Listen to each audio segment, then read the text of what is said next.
The crystal station floated in space like a giant jewel. It was bigger than most cities and sparkled with thousands of lights. The station moved slowly around the planet Kepler Prime, which was blue and green far below. Every 5 years, this place became the most important location in the known galaxy. Today was one of those special days. Ships from dozens of different worlds had come here for the Galactic Peace Summit. The docking bays were full of vessels that looked nothing like each other. Some ships were long and sleek like silver arrows. Others were round and covered in spikes. A few looked like they were made of living metal that seemed to breathe. Inside the main meeting hall, the air buzzed with the sound of voices. But these were not human voices. Most of the sounds were clicks, hisses, and musical tones that no human throat could make. Small devices called universal translators worked hard to change these alien sounds into words that everyone could understand. The meeting hall was enormous. The ceiling was made of clear crystal so everyone could see the stars outside. Long tables formed a circle in the center of the room. Each table had a sign showing which world or empire it belonged to. The tables were different sizes, depending on how powerful each group was. At the biggest table sat the Vorthon Empire delegates. They looked like giant lizards walking on 2 legs. Their leader was General Sektar, whose scales were dark green and covered with scars from many battles. His honor guard stood behind him, each one taller than a human and wearing shiny armor. When General Sektar spoke, his voice was like a snake's hiss, but the translator made it sound normal. Near them sat the Zephyrian collective. They looked like huge insects with 6 arms and big compound eyes. Their leader was Admiral Hive Queen Zexra. She was surrounded by her warrior drones, who moved in perfect sync with each other. When she spoke, it sounded like hundreds of bees buzzing at once. The Draconian hegemony had the most frightening table. Their delegates were massive creatures that looked like dragons from old Earth stories. War Prince Thaxmore was so big that his chair was more like a throne. His advisor, General Kron, kept tapping his claws on the table, making a sound like metal hitting stone. Even the peaceful species brought their military leaders. The Altarian Federation looked like tall, thin humans with blue skin and big eyes, but their Fleet Admiral Corwin wore a uniform covered in metals and carried a weapon that glowed with soft light. In the middle of all these impressive displays sat Earth's table. It was small and simple.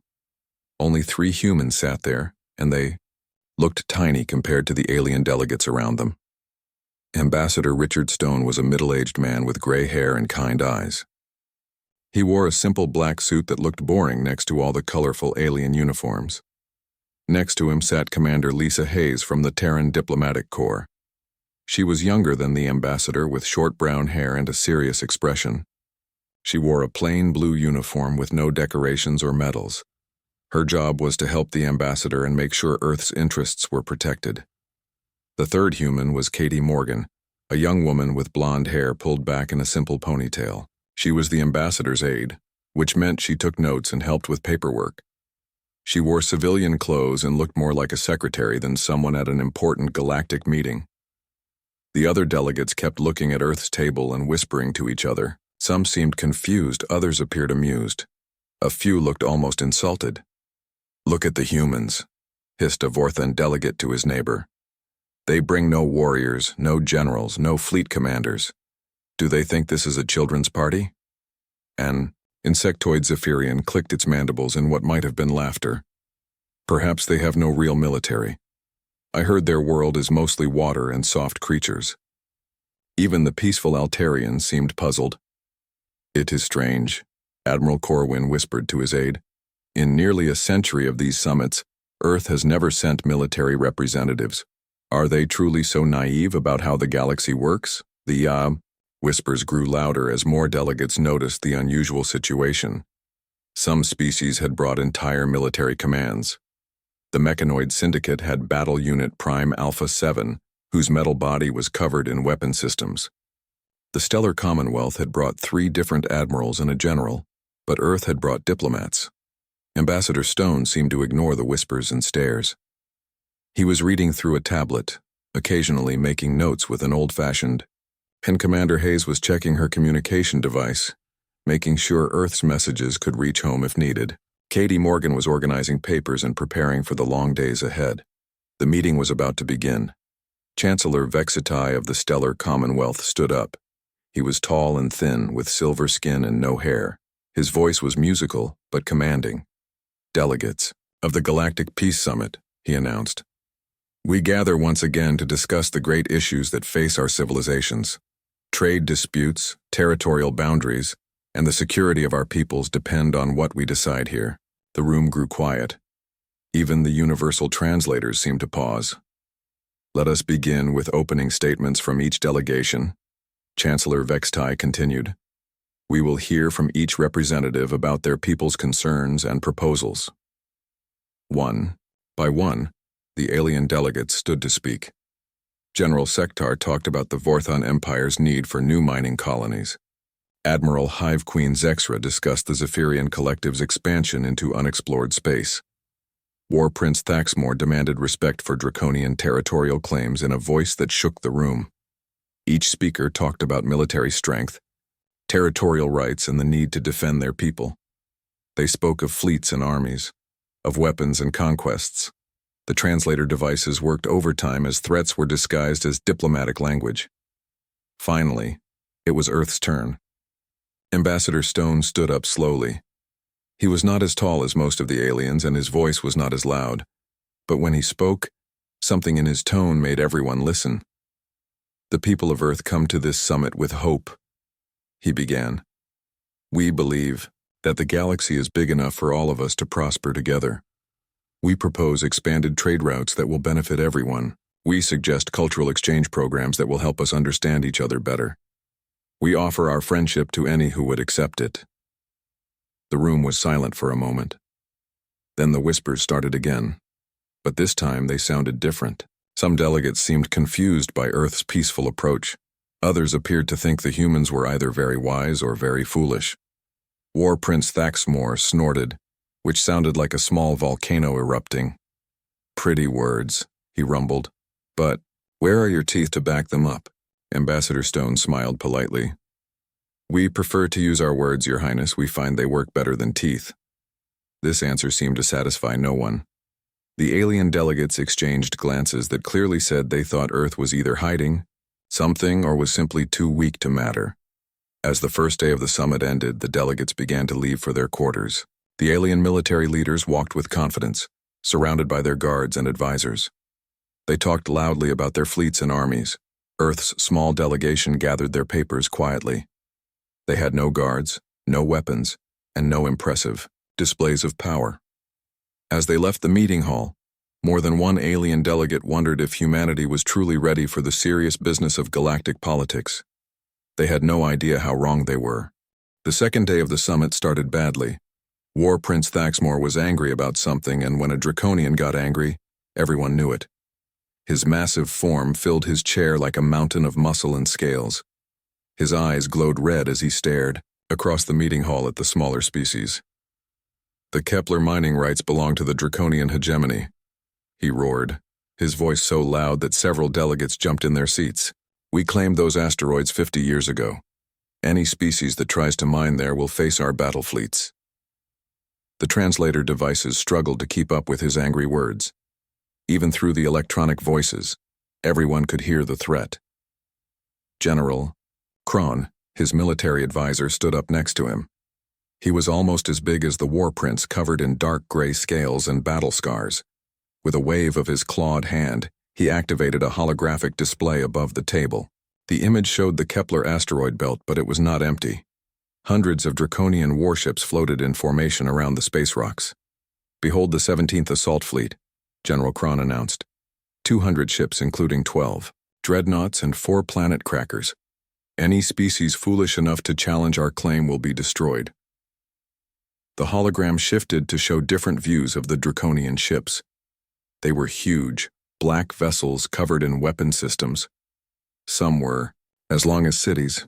The planet crackers were especially frightening, designed to break apart entire worlds if needed. Several smaller species shifted nervously in their seats. The rabbit-like hoppers from the Velian system looked ready to run. The aquatic swimmers, from Oceania Prime bubbled anxiously in their water suits. But other species were not intimidated. Admiral Hive Queen Zexra of the Zephyrian Collective stood up, her 6 arms moving in complex patterns. When she spoke, it sounded like a swarm of angry bees. "The Collective has equal claim to those resources," she declared. "Our survey ships mapped that region before Draconian forces arrived.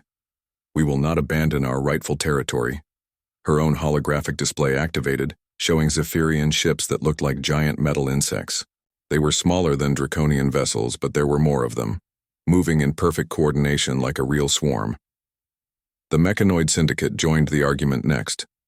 Battle Unit Prime Alpha 7 was a robot that looked like it was built for war. Its metal body was covered in weapons, and its red eyes glowed as it calculated battle odds.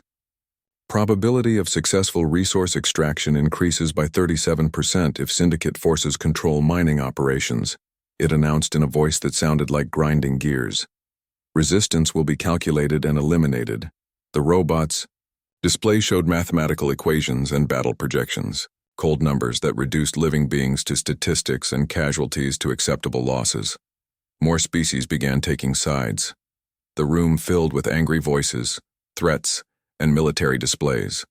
Fleet positions were shown, weapon capabilities were discussed, and territorial claims were argued with increasing volume. Through it all, Earth's small delegation sat quietly at their simple table. Ambassador Stone continued reading his reports. Commander Hayes checked her communication device. Katie Morgan took careful notes, but she looked worried as the arguments grew louder. General Sektar of the Vorthan Empire slammed his scaled fist on his table, making a sound like thunder. "Enough talk. The strong take what they want. The weak accept what they are given. This is the way of the galaxy." "Agreed," rumbled War Prince Thaxmore. "Let the small species huddle together for protection. The great powers will divide the prizes among themselves." The tension in the room was thick enough to cut. Weapon systems were being discussed openly now. Battle plans were being shared like recipes. Several delegates were already talking about leaving the summit to prepare their fleets for war. In the middle of all this chaos, Chancellor Vextai stood up. His silver skin seemed to glow as he tried to restore order.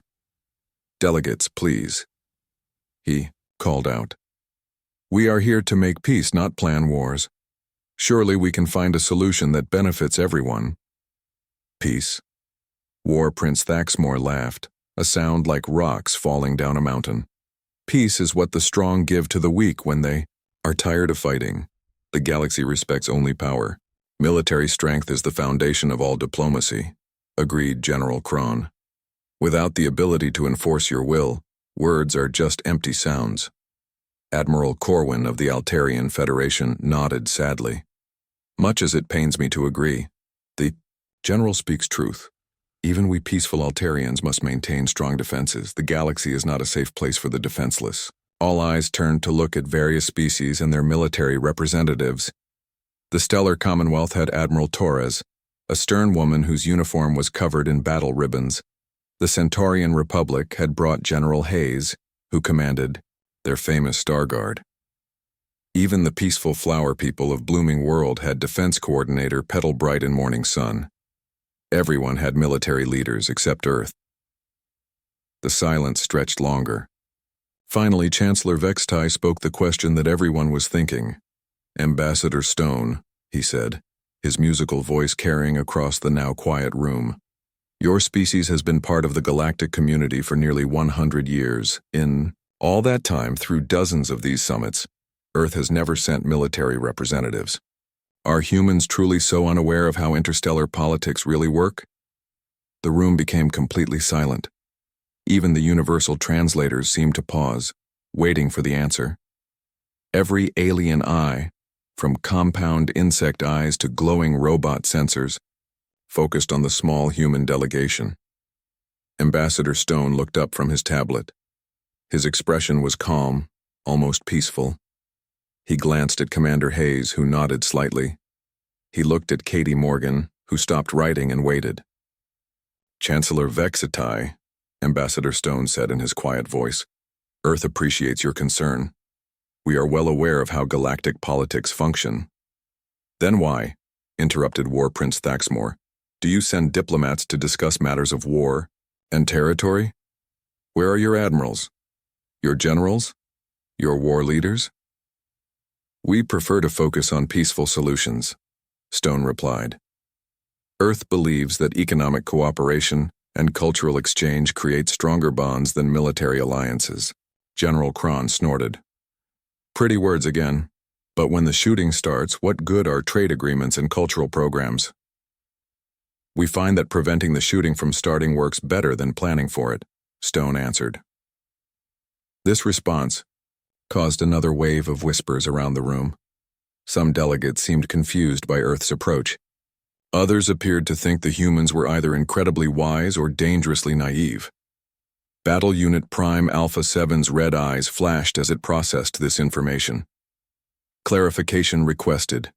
Does Earth possess no military forces, no battle fleets, no planetary defenses? Ambassador Stone paused for a moment before answering. Earth has adequate defenses for our needs.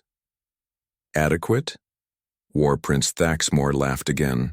What does adequate mean to a species that sends diplomats to military discussions? Commander Hayes finally spoke up. Her voice was steady and professional. It means we sleep well at night, Your Highness. This answer seemed to puzzle the aliens. Even more. How could any species feel secure without displaying their military strength? How could they negotiate from a position they refused to define?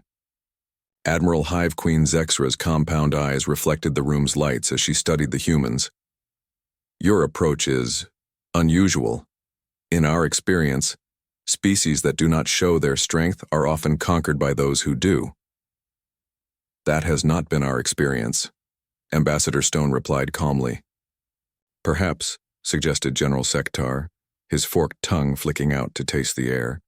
Earth has simply been fortunate. The galaxy is vast, and many threats have not yet found your small world. Katie Morgan looked up from her notes. She seemed about to say something, but Commander Hayes caught her eye and shook her head slightly. Perhaps, Ambassador Stone agreed politely. The alien delegates were clearly unsatisfied with these answers, but the formal session was ending for the day. As they gathered their materials and prepared to leave, the whispered conversations continued. Dear, you think they are hiding something?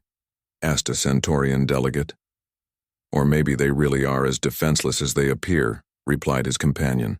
Either way, rumbled a Draconian officer. They will learn soon enough that the galaxy has no place for the weak. As Earth's delegation left the meeting hall, they could feel alien eyes watching them. Some of those looks were curious, others were dismissive, and a few seemed almost predatory. They had no idea that their questions were about to be answered in ways they never expected. The third day of the summit started early. The delegates were eating breakfast in the station's main dining hall when the emergency alarms began to sound.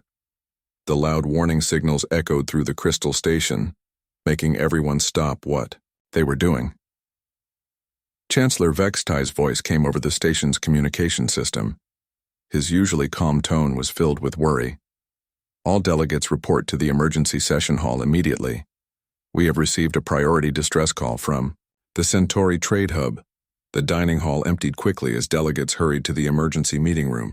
This was a smaller space than the main conference hall with screens covering the walls. Everyone took their seats quickly, talking in worried whispers. What could be happening at Centauri? Asked Admiral Corwin of the Altarian Federation. Pirates, maybe? Suggested a delegate from the Hoppers. War Prince Thaxmore growled low in his throat. If someone is attacking trade routes, it affects us all. Chancellor Vextai activated the main screen at the front of the room. The image showed a human male in a space station uniform. His face was covered in sweat, and his eyes were wide with fear. Behind him, lights were flashing red and people were running. This is Commander Alex Carter of the Centauri Trade Hub, the man said, his voice shaking. We are under attack by the Void Hunters. Repeat, the Void Hunters are attacking our station. Gasps filled the room. The Void Hunters were one of the most feared raider fleets in the galaxy. They had been attacking trade routes and colonies for decades, appearing without warning and disappearing just as quickly. The screen flickered and changed to show the space around the trade hub. Dozens of dark ships were attacking the station. The Void Hunter vessels looked like they were built from scrap metal and nightmares. They fired bright red weapons that tore holes in the station's hull. "Our defenses are failing," Commander Carter continued. "We have maybe 6 hours before they break through our shields completely. The station has over 2 million people aboard. If anyone can hear this, please send help." The transmission ended, leaving the emergency session in shocked silence. "General," Kron was the first to speak. "The Centauri system is 3 days from here at best speed. Even if we left now, we would arrive too late. Our fleets are scattered across the galaxy," added Admiral Hive Queen Zexra. "It would take weeks to gather enough ships to fight the Void Hunters." Battle Unit Prime Alpha 7's red eyes flashed as it calculated. Probability of successful defense with current available forces, 12%. Estimated casualties, 1.8 million beings. The room erupted in angry voices. Every species began talking at once, but none of them had good news. The Vorthan Empire had ships nearby, but only a small patrol group. The Zephyrian Collective could send scouts, but their main battle swarms were too far away.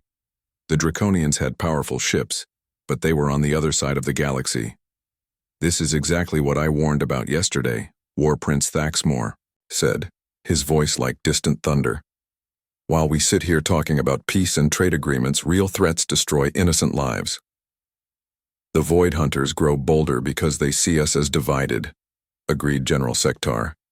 "They attack because they know we cannot respond quickly." Admiral Corwin stood up, his blue face pale with worry. "We must try something. Even if our chances are small, we cannot abandon 2 million people." The arguments continued. Each species wanted to help, but their fleets were too far away or too small. The Void Hunters had chosen their timing perfectly, attacking when the galaxy's military forces were spread thin. In the middle of all this chaos, Ambassador Stone was speaking quietly, with Commander Hayes and Katie Morgan. The 3 humans had their heads together, talking in low voices that could not be heard over the alien arguments. After a few minutes, Ambassador Stone stood up. He did not shout or demand attention. He simply cleared his throat and waited. Slowly, the room grew quiet. All the alien delegates turned to look at the small human delegation. "If I may," Ambassador Stone said politely, "Earth would like to offer assistance with this situation." The silence that followed was complete. Then War Prince Thaxmore began to laugh, a sound like rocks grinding together. "Humans," he rumbled. "What can your merchant ships do against Void Hunter dreadnoughts? Do you plan to bore them to death with trade proposals?" Several other delegates chuckled at this joke. The idea of Earth's peaceful diplomats fighting the most feared raiders in the galaxy seemed almost funny. General Kron's scarred face twisted into what might have been a smile. "Perhaps the humans can negotiate with the Void Hunters, offer them cultural exchange programs." Even Admiral Corwin, who usually respected all species, looked doubtful. "Ambassador Stone, we appreciate the offer, but this is a military crisis. The Void Hunters do not respond to diplomatic solutions." Ambassador Stone's expression did not change. He remained calm and polite, as if he had not heard the laughter or the jokes. "Commander Hayes," he said quietly, "would you please contact Admiral Peterson?" Commander Hayes reached into her uniform and pulled out a small communication device. It looked like the normal equipment that diplomats carried to stay in touch with their homeworlds. She pressed a button and waited. The device projected a holographic image into the air above Earth's table. The image showed a middle-aged human male in a dark blue uniform. He was sitting in what looked like a ship's command center, with other uniformed humans working at control stations behind him. Admiral Jack Peterson, commander of Task Force 7, standing by, the man said in a crisp, professional voice. The laughter in the room stopped immediately. The alien delegates stared at the hologram in confusion. "Task Force 7? Whispered Chancellor Vexitai. "We have no records of human military task forces." General Cron's eyes narrowed as he studied the hologram. What kind of ships does this task force command? Before Admiral Peterson could answer, Commander Hayes pressed another button on her device. More holographic images appeared, showing other human officers in military uniforms. Admiral Susan Clark, Pacific Fleet, ready for orders, said a stern-looking woman from what appeared to be another ship's bridge.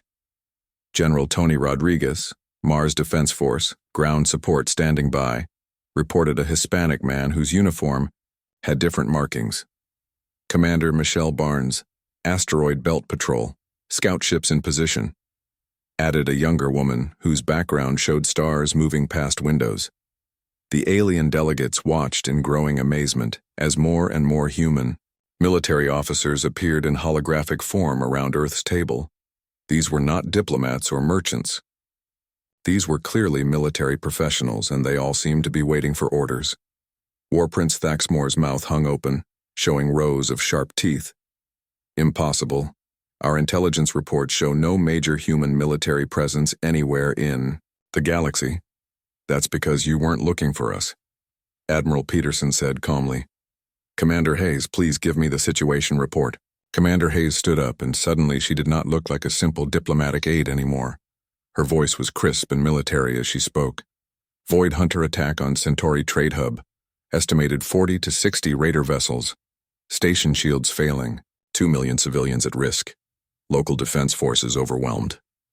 Admiral Peterson nodded. Understood. Admiral Clark, what's the status of 7th Fleet? The woman's image became clearer as she leaned forward. 7th Fleet is currently on patrol, near the Centauri system. 37 ships including the carriers Washington and Lincoln, plus the dreadnought New York. We can be at the trade hub in 4 hours. The alien delegates sat in stunned silence. A human fleet of 37 warships, including carriers and a dreadnought, just happened to be near the crisis, and they had never detected it? Admiral Yang, 12th Fleet status? Peterson continued.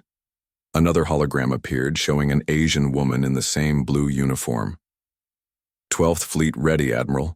42 ships including heavy cruisers Boston and Detroit. We can reach Centauri in 6 hours if we push the engines. Admiral Rodriguez, what about 15th Fleet?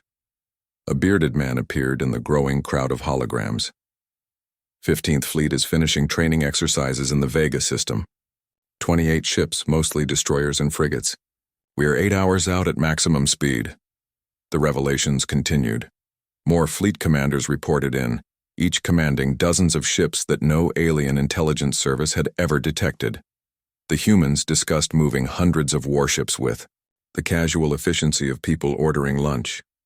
General Cron was running calculations on his personal device, his claws clicking rapidly on the controls. This is impossible, he muttered.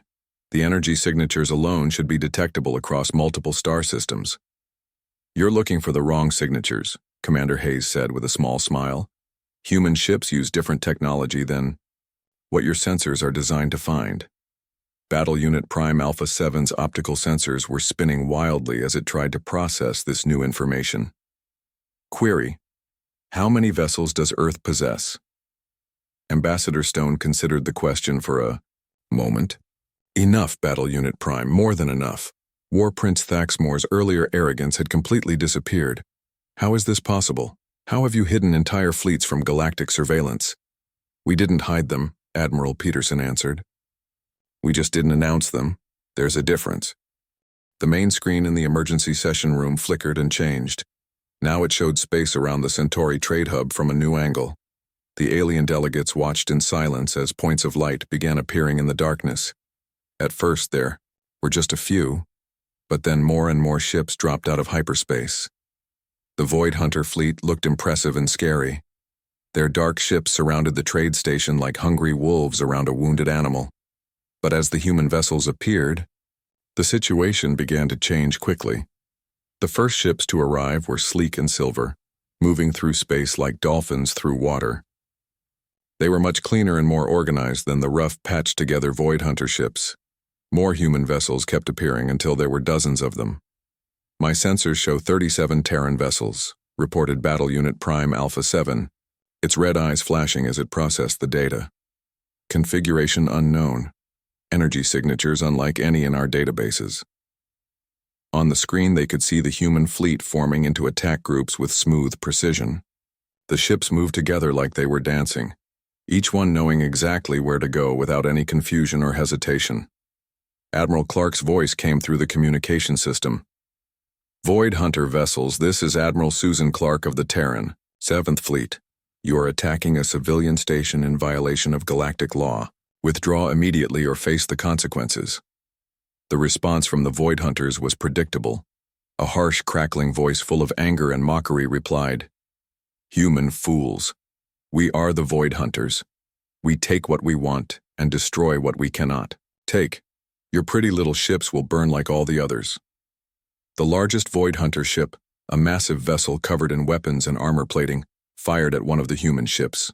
The bright red beam struck the human vessel, but seemed to have no effect at all. The silver ship's shields absorbed the blast completely. "All ships, weapons free," Admiral Clark ordered calmly. "Remember, minimize damage to the station and protect all civilians." What happened next amazed every alien delegate watching from the Crystal Station. The human ships did not charge forward like angry warriors. They did not spread out randomly, like most fleets. Instead, they moved with a coordination that was almost supernatural. 3 human ships would target 1 Void Hunter vessel, firing from different angles at exactly the same time. While those ships were attacking, other human vessels would move to protect them from counterattacks.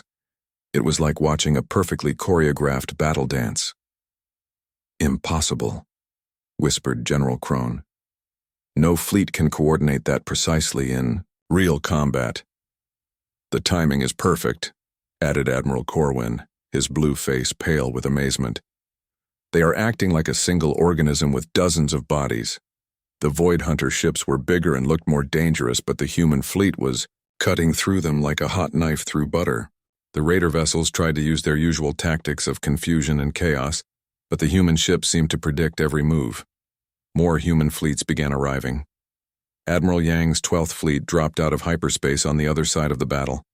Admiral Rodriguez's 15th Fleet appeared behind the Void Hunters, cutting off their escape route. 3 fleets, counted War Prince Thaxmore, his voice barely above a whisper. Over 100 human warships. Where did they all come from? Commander Hayes finally provided an answer. "They've been there all along, Your Highness. You just weren't looking in the right places." On the screen, the battle was becoming a rout. The Void Hunters were trying to retreat, but human ships seemed to be everywhere. Every time a raider vessel tried to escape, human ships were already waiting for them. The communication system crackled again. This time it was Commander Carter from the trade station, and he sounded amazed and grateful. "Terran Fleet, this is Centauri Hub. The Void Hunters are retreating. Our shields are holding. You saved us." "Negative, Centauri Hub," Admiral Clark replied. "The Void Hunters are not retreating. They are being escorted to surrender positions." The alien delegates watched in shock as the human fleets herded the remaining Void Hunter ships into a tight group. The raiders had no choice but to surrender or be destroyed. Most of them chose to surrender. "This is Admiral Peterson," came a new voice over the communications. "Centauri situation resolved. All civilian personnel safe. Void Hunter fleet captured. Requesting instructions for prisoner transfer." Ambassador Stone activated his communication device. "Well done, Admiral. Transfer the prisoners to the appropriate galactic authorities. Make sure they receive proper treatment under interstellar law." "Understood, Ambassador. Fleet commanders, begin cleanup operations and damage assessment." The main screen returned to showing the emergency session room. Every alien delegate sat in stunned silence, trying to understand what they had just witnessed. The battle that should have taken hours or days had been over in less than 30 minutes. A threat that should have required the combined fleets of multiple species had been handled by humans alone, and they had done it with a level of coordination and efficiency that was beyond anything the aliens had ever seen. Chancellor Vextai was the first to find his voice. "Ambassador Stone, how many fleets does Earth possess?" "As many as we need, Chancellor," Stone replied politely. General Sektar's forked tongue flicked out nervously. "Our intelligence networks have never detected such a large human military presence. How is this possible? Commander Hayes stood up again. When she spoke, her voice had the authority of someone used to command. General, your intelligence networks look for things they recognize. Human technology and tactics are different from what you're used to finding. Different how? Demanded War Prince Thaxmore. We don't use the same energy frequencies as your ships, Hayes explained. We don't follow the same patrol routes. We don't build our bases where your scouts expect to find them. And we don't announce our movements to anyone who doesn't need to know. Battle Unit Prime Alpha 7's optical sensors focused on the human delegation. Query: what is the total number of human military vessels? Classified, Hayes answered simply. Estimate requested. Still classified. Admiral Hive Queen Zexra's compound eyes reflected the lights as she studied the humans. Your coordination in battle was extraordinary. How do your ships communicate so effectively? Practice, Hayes said with a slight smile. The questions kept coming, but the humans provided very few answers. They were polite but firm about keeping their military secrets. Why? Asked Admiral Corwin finally. Why hide such capabilities? Why pretend to be a minor power when you clearly possess fleets that could challenge any of us? Ambassador Stone considered this question carefully. Admiral, what would happen if every species in this room knew exactly how many ships Earth possessed? We would adjust our strategies accordingly, Corwin admitted. The balance of power would shift, added Chancellor Vextai. Smaller species would seek our protection, Stone continued. Larger species would see us as a threat. Military planners would spend their time figuring out how to fight us instead of how to work with us. War Prince Thaxmore's eyes narrowed. Are you saying you could defeat any of our fleets in battle? I'm saying it doesn't matter, Stone replied. The real question is, why would we want to? The room fell silent again. The aliens were beginning to understand that they had been sharing the galaxy with a species far more powerful than they had ever imagined. But that species had chosen to keep its strength hidden and focus on peaceful cooperation instead. General Kron spoke quietly. If you possess such military power, why do you continue to send diplomats to these summits? Why not simply dictate terms from a position of strength? Because, Ambassador Stone said gently, we learned long ago that the greatest victory is the one you win without fighting. Katie Morgan looked up from her notes. Besides, if we told everyone how strong we really are, these summits would become a lot less interesting. Despite the tension in the room, several delegates actually smiled at that comment. The young human aide had managed to break some of the shock with her simple observation. But the questions were far from over. The alien delegates had discovered that everything they thought they knew about humanity was wrong. Earth was not a minor power hoping for protection. It was perhaps the strongest military force in the galaxy, hiding behind a facade of peaceful diplomacy. The revelation changed everything, and everyone in the room knew it. Admiral Peterson's voice came through the communication system one more time. Ambassador Stone, Centauri operations complete. All fleets returning to standard patrol positions. Void Hunter prisoners transferred to galactic custody. Thank you, Admiral, Stone replied. Excellent work as always. As the communication ended, War Prince Thaxmore asked the question that was on everyone's mind. Ambassador Stone, what would happen if Earth decided to stop being patient with the rest of us? The human ambassador's answer would haunt the delegates for years to come. The emergency session room remained quiet for a long time after Admiral Peterson's final report. The alien delegates sat in their chairs, each one trying to understand what they had just learned. The humans had not just revealed hidden military strength. They had shown capabilities that changed everything about galactic politics. War Prince Thaxmore's question hung in the air like a storm cloud. What would happen if Earth decided to stop being patient? Ambassador Stone looked around the room at all the alien faces. Some looked worried, others seemed confused, and a few appeared almost frightened. He took a deep breath before answering. Your Highness, he said quietly, I hope none of us ever find out. Chancellor Vextai leaned forward in his chair. Ambassador Stone, I think we all deserve a full explanation. For nearly a century, Earth has participated in these summits as what we believed was a minor power. Now we discover you possess military forces that could challenge any of us. What game have you been playing? No game, Chancellor, Stone replied. We have been doing exactly what we said we were doing, seeking peace, promoting trade, and trying to build a better galaxy for everyone. But why hide your true strength, demanded General Sektar. In galactic politics, military power is the foundation of all negotiations. That, said Ambassador Stone, is exactly why we don't bring our military to these meetings. The alien. Delegates looked confused. Commander Hayes stood up to help explain. General, may I ask you a question? When you plan for these summits, what do you think about first? Military positioning, Sektar answered immediately. Fleet locations, weapon, capabilities, possible threats and advantages. Exactly, Hayes said. You think about war before you think about peace. That's the first reason we don't bring our military leaders here. She activated a small device, and a holographic display appeared above Earth's table. It showed Admiral Peterson again, but this time he was not on a ship's bridge. He was in what looked like a training facility talking to young officers.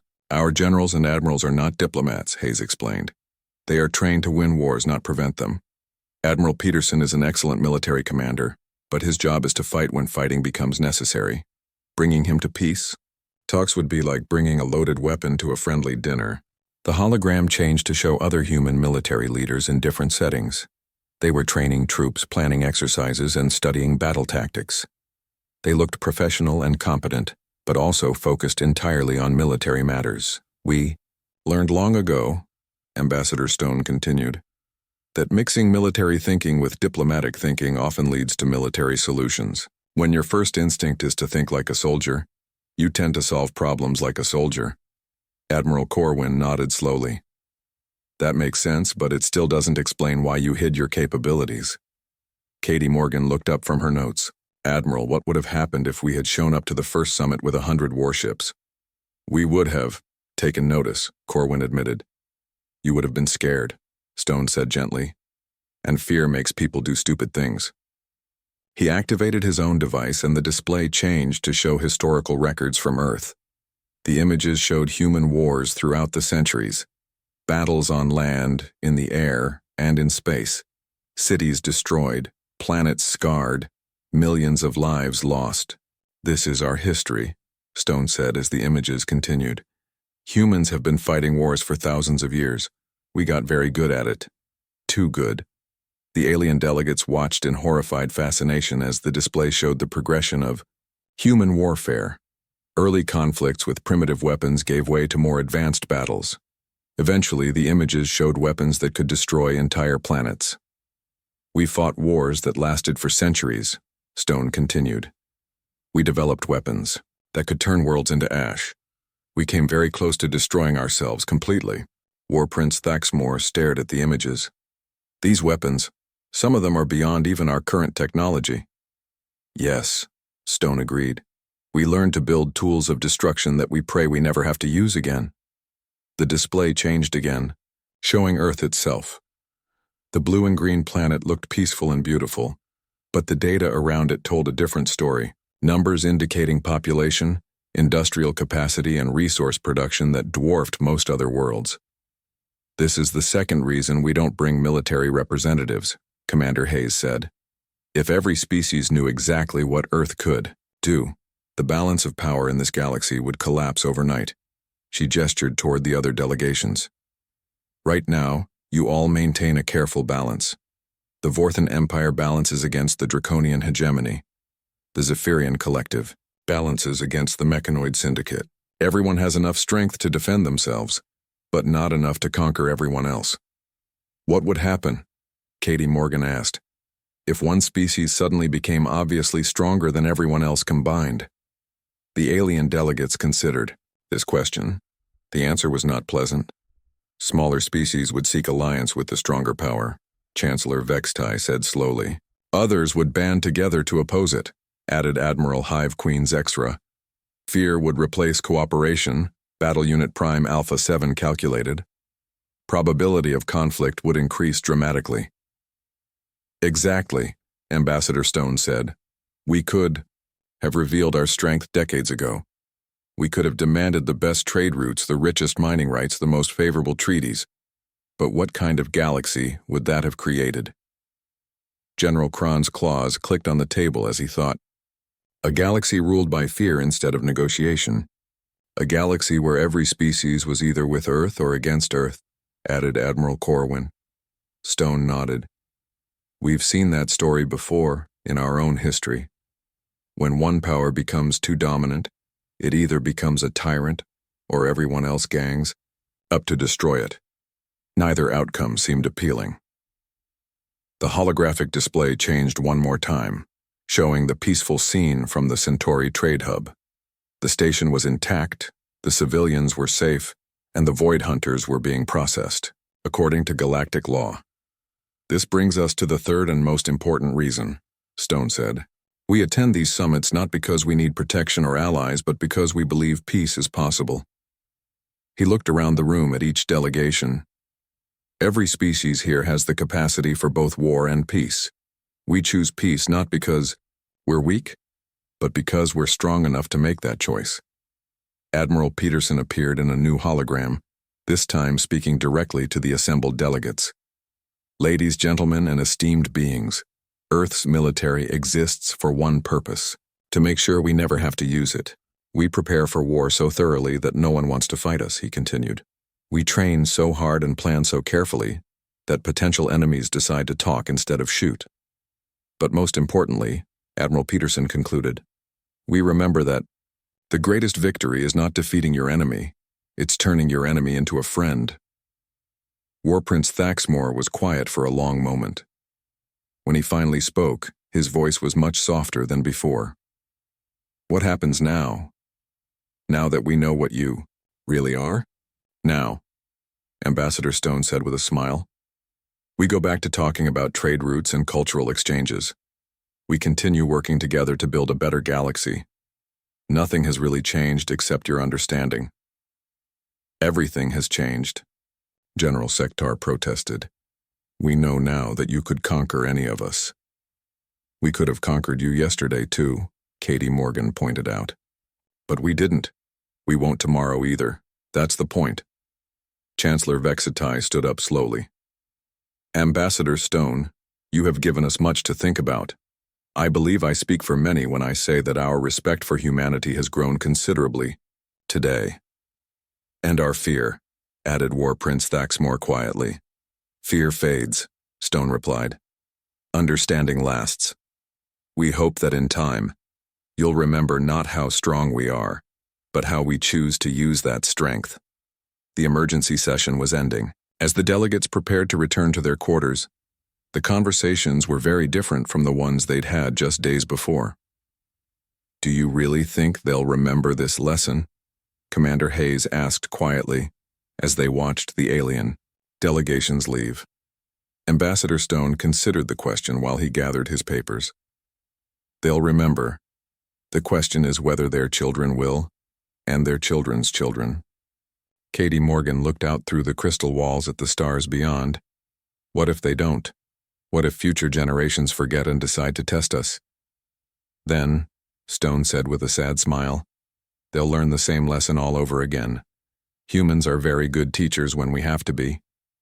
As Earth's small delegation left the emergency session room, the galaxy had changed.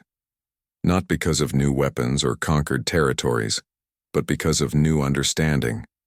Sometimes the most powerful force in the universe is knowing when not to use your power. The Crystal Station continued its slow orbit around Kepler Prime, carrying delegates who would return to their worlds with a very different view of humanity. Earth had revealed its greatest secret, that true strength comes not from the ability to destroy your enemies, but from the wisdom to make sure they never become enemies in the first place. And in the vastness of space, human fleets returned to their patrol routes, invisible guardians protecting a galaxy that was still learning how to live in peace.